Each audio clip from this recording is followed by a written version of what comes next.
I'm Tim Reinbott. I'm the superintendent of the Bradford Research Center here at MU. Well, today I took our audience on a journey. I started out that my mother-in-law once told me her best garden after 50 years was her very first garden. So I took the participants on a journey that showed them what happened to her soil over time and what we could have done about it. And this included that we destroyed our organic matter through tillage. We did not have the soil microbes environment and what they needed. We talked about what we could use as far as cover crops and how those can affect the soil microbes, how compost is made, how that can affect the soil microbes, because the biology of our soils is very important. But then I started putting this all together and how that can come up with, we can increase the biology can increase the physical properties of the soil aggregation, where it all comes together so we get better water movement through our soil, so we get better water when the rainfalls come, that we get more water into them, better nutrient cycling, and as a result, better crops.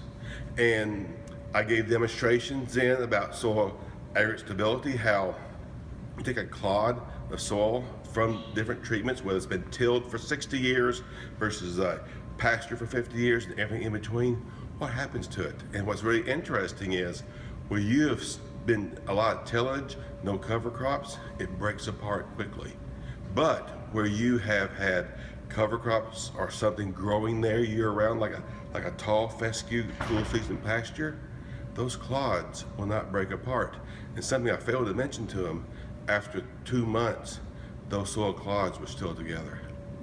It could stay together because what was holding them together, that biological glue produced by the bacteria and the fungi, was holding those soil aggregates together.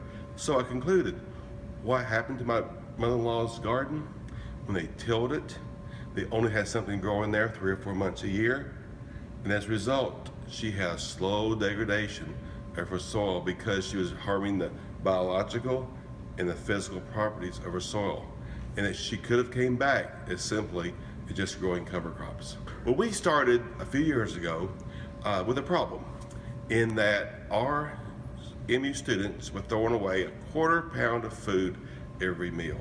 And that wound up being 250 tons of food going into the landfill. What happens to it when it goes there? Nothing. It's anaerobic. It's in a plastic bag. It just sits there.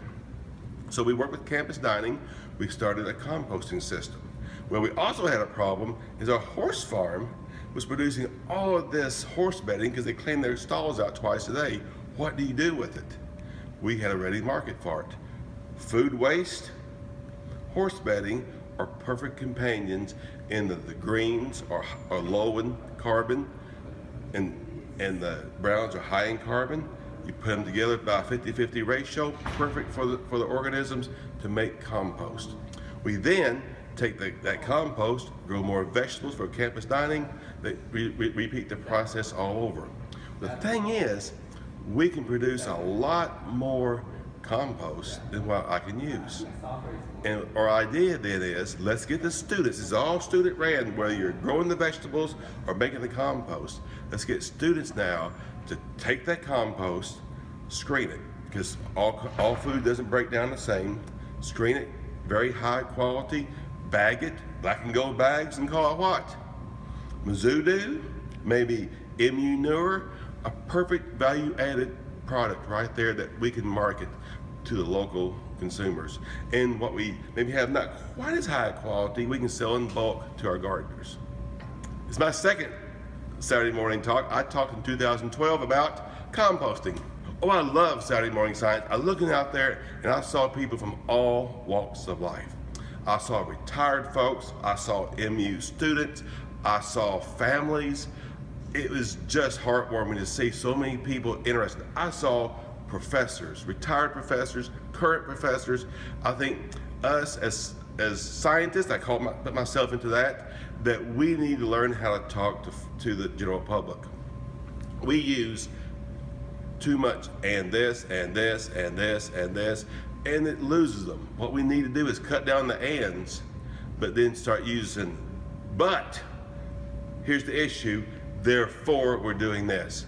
So if we as scientists, we need to practice this. We need to get good at it because we've got to get our message out to the general public, and that's so important.